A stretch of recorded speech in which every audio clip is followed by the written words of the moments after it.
अस्सलाम वालेकुम। अफसोसनाक खबर से आपको आगाह कर रहे हैं, पाकिस्तान में शदीद किस्म का ज़लज़ले की शिद्दत जो थी वो 6.4 थी और ज़लज़ले के झटके पूरे मुल्क में जो है वो महसूस किए गए हैं। कुछ इलाकों में 5.4 की जबकि कुछ एरिया में 6.4 के झटके महसूस किए गए।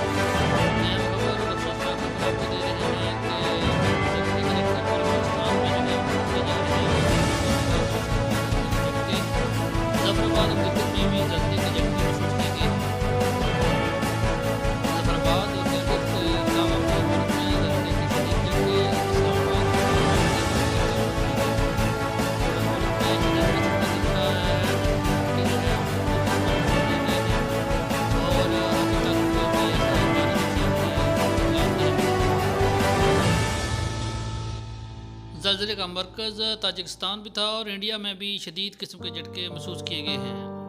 ज़लज़ले की शिद्दत 6.4 थी। मरकज़ ताजिकिस्तान और गहराई 80 किलोमीटर थी। अल्लाह पाक सबको अपनी हिफाज़त में रखे। Thank you for listening and watching us. Java news Sarai Alamgir.